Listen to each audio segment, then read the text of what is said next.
नमस्कार, मैं हूं सब इंस्पेक्टर मनीष कुमार।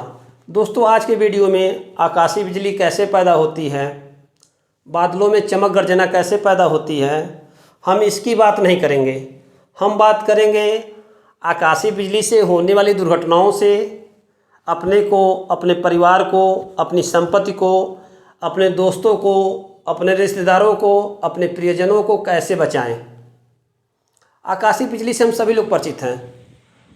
एक वैज्ञानिक रिसर्च के अनुसार प्रति सेकंड करीब 40 से 50 बार आकाशीय बिजली बादलों से धरती पर गिरती है। वर्ष 2019 के मौसम विभाग के आंकड़ों के अनुसार हमारे देश में भी करीब 28 लाख से भी ज़्यादा बार आकाशीय बिजली आसमान से धरती पर गिरी है। उत्तर प्रदेश में भी यह संख्या करीब 58,000 से भी ज़्यादा बार की है। हमारे देश के पश्चिम बंगाल, बिहार, झारखंड, उत्तर प्रदेश, मध्य प्रदेश, राजस्थान, कर्नाटका, तेलंगाना, महाराष्ट्र, तमिलनाडु, उड़ीसा जैसे राज्यों में बहुत ही ज़्यादा बार बिजली गिरती है। वर्ष 2020 में जो आंकड़ा आया है उसके अनुसार बिहार, मध्य प्रदेश, उत्तर प्रदेश, झारखंड ये 4 ऐसे राज्य हैं जिसमें वर्ष 2020 में आकाशीय बिजली से मरने वालों की संख्या सबसे ज़्यादा है।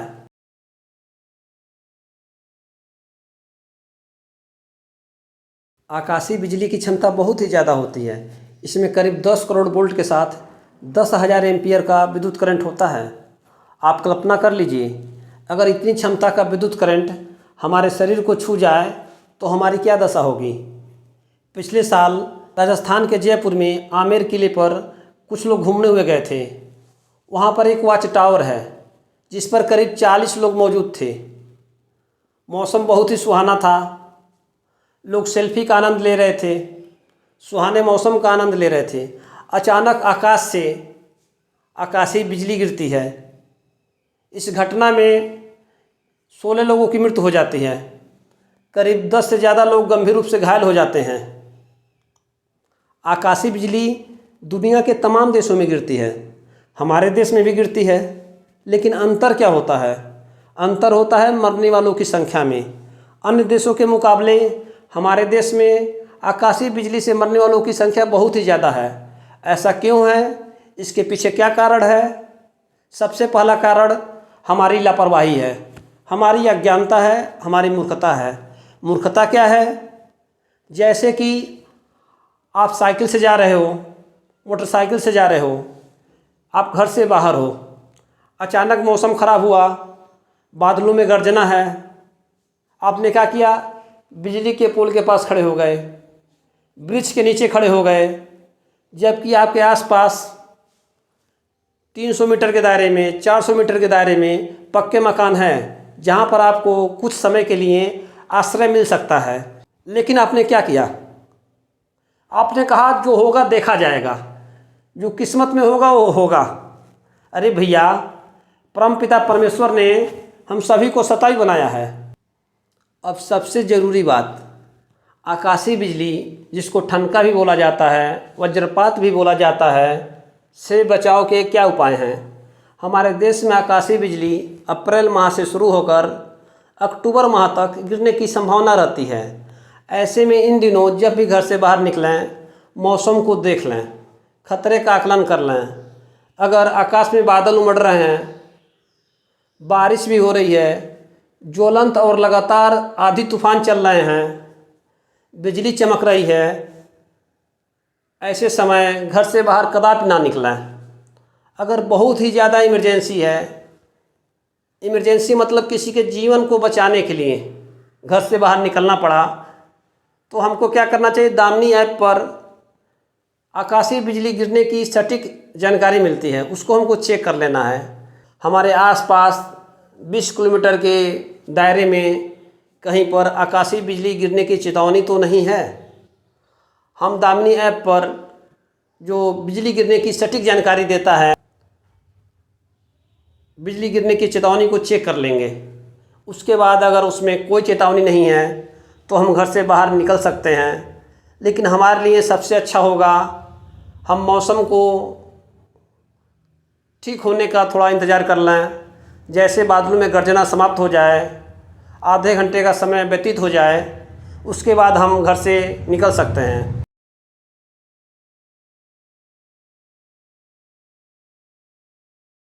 अगर आकाश में बिजली चमक रही है, बादलों में गर्जना है और आप इस समय घर पर हैं, तो आप बहुत ही सुरक्षित जगह पे हैं।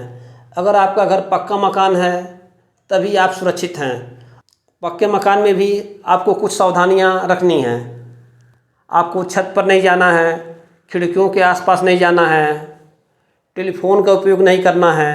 बहुत आवश्यक होने पर मोबाइल का उपयोग कर सकते हैं। रेफ्रिजरेटर नहीं छूना है, कोई इलेक्ट्रॉनिक उपकरण नहीं छूना है।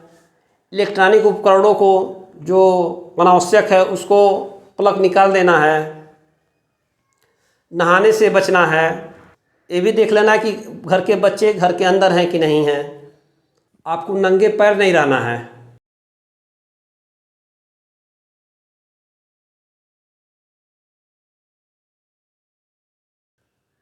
अगर आप सफ़र में हैं, मतलब यात्रा कर रहे हैं, यात्रा आप पैदल कर रहे हैं, साइकिल से हैं, मोटरसाइकिल से हैं, ऑटो से हैं, यहाँ पर क्या है, आपके ऊपर एक मजबूत छत नहीं है, इसमें आपको खतरा हो सकता है।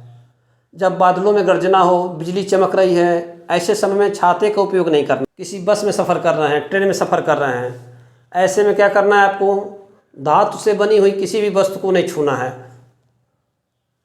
अगर कार में हैं, दरवाजे विंडो को बंद रखिए। कार को ऐसी जगह ना खड़ा करिए जहाँ पर कोई ऊंची इमारत है, बिजली के पोल हैं, ऊंचे वृक्ष हैं, इनसे दूरी बना करके कार को पार करिए। अगर आपके पास समय है कि आप एक मजबूत पक्की इमारत में शरण ले लें। पानी में है, मतलब पानी वाली जगह पर है या पानी के अंदर है। पानी के अंदर कौन होता है? कोई तैराक है, तैराकी कर रहा है, कोई मछुआरा है, मछली पालन के लिए गया है, मछली की तलाश में गया है, कोई पर्यटक है, नाव पे यात्रा कर रहा है, कोई बोटिंग कर रहा है, कोई तालाब के किनारे है, कोई नहा रहा है, कोई स्विमिंग कर रहा है। ऐसे में क्या करना चाहिए? तत्काल पानी से बाहर जाना चाहिए, शरीर को पोंछ लेना चाहिए, शरीर पर पानी ना रहे, सुरक्षित स्थान पर चले जाना चाहिए। जो पानी के स्रोत हैं, तालाब हैं, झील हैं, इससे दूर रहना चाहिए। इसी तरह अगर कोई जंगल में फंसा हुआ है तो उसे ऊंचे वृक्षों के नीचे नहीं रहना चाहिए। वहाँ पर जो छोटे छोटे झाड़ियाँ होती हैं, घनेदार जो झाड़ियाँ होती हैं, उसके नीचे रह सकते हैं। यहाँ पर भी ध्यान क्या देना है, अगर कई लोग हैं तो सभी को अलग अलग रहना चाहिए, इकट्ठा नहीं रहना चाहिए। इसी तरह कोई खुला मैदान है, आप वहाँ फंसे हैं और कोई आपके पास जगह नहीं है शरण लेने के लिए, तो यहाँ पर क्या करना चाहिए? आपको निचली जगह पर रहना है, धरातल के। घाटी टाइप की कोई जगह है, आप वहाँ पे रह सकते हैं। कोई गड्ढा है, उस गड्ढे में आप रह सकते हैं। अगर कोई किसान है, खेत गया है, वहाँ पर भी ऐसी दशा उत्पन्न हो जाए, आकाशीय बिजली चमकने लगे, बादलों में गर्जना होने लगे, तो उसको भी सुरक्षित स्थान पर तत्काल चले जाना चाहिए। अगर सुरक्षित स्थान नहीं है तो उकड़ू बैठ जाना चाहिए। धातु की कोई वस्तु हाथ में नहीं रहनी चाहिए, ना हल के पास रहना है उसको, ना ट्रैक्टर के पास रहना है। पैरों के नीचे क्या करना है? सूखी लकड़ियाँ हो, सूखी घास हो, उसको रख लें। कभी भी भूल के वृक्ष के नीचे नहीं जाना है, किसी टावर के नीचे नहीं जाना है। फंस गए खेत में ऐसे मौसम में, आसमान में बादल देखो लगे गरजने। ए बच्चा पार्टी, ई का गुरु बने गा रहे हो? श्यामलाल चाचा ने पेड़ की शरण ली, घायल हो जाओगे पेड़ पर गिरी अगर बिजली। नहीं तो सर छुपाने की जगह ना मिले तो क्या करे? सर छिपाने के लिए मजबूत जगह ढूंढो, कुछ ना अगर दिखे तो बन जाओ गुरु, बन जाओ गुरु। जब भी बादल की गरज सुनाई दे और आसपास कोई मजबूत छत वाली जगह न दिखाई दे तो तुरंत कान पर हाथ रखकर और एड़ियों को जोड़कर बैठ जाएं और ध्यान रखें एड़ियां जुड़ी हुई हों। बिजली का खतरा ऊंचे पेड़, बिजली के खंभों, तारों और पानी में ज्यादा होता है, इसलिए इन सब से दूर रहें। तैयारी में ही समझदारी। राष्ट्रीय आपदा प्रबंधन प्राधिकरण द्वारा जनहित में जारी। आकाशीय बिजली से कोई व्यक्ति उसके चपेट में आ गया है, घायल पड़ा हुआ है, तो क्या हम उस घायल व्यक्ति को छू सकते हैं? उसे संभाल सकते हैं?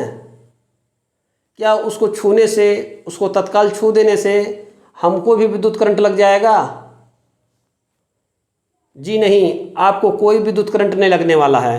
आप उसको तत्काल छू सकते हैं, उसे संभाल सकते हैं, उसको प्राथमिक चिकित्सा दे सकते हैं, उसको अस्पताल ले जा सकते हैं। आपको ध्यान क्या देना है, अगर वह व्यक्ति खुले आसमान में है और ऊपर अभी भी बिजली का खतरा, आकाशीय बिजली का खतरा बरकरार है, उसमें आपको थोड़ा सा इंतज़ार कर लेना चाहिए। Lightning strikes can cause serious injuries or even death. If you come across a lightning struck victim, call an ambulance immediately. It is safe to touch the victim. The body does not retain an electrical charge. Giving first aid while waiting for professional medical attention can save the victim's life. But if you are at risk from ongoing lightning, wait until danger has passed or move victim to a safer place if possible. If the person is unresponsive, he or she may have had a heart attack. Check for breathing and pulse and begin CPR. Keep CPR cycles going until further help arrives. If the victim is conscious but disoriented, lay them down with head lower than torso and legs. Learning CPR and first aid can be pivotal in an emergency situation. Be smart, be prepared. Issued in public interest by आकाशीय बिजली से अपने घर की सुरक्षा करने के लिए हमें क्या करना चाहिए? हमें अपने घरों की छतों पर लाइटनिंग कंडक्टर, जिसको हम लाइटनिंग अरेस्टर बोलते हैं, लाइटनिंग रॉड बोलते हैं, घर की छतों पर लगवा लेना चाहिए।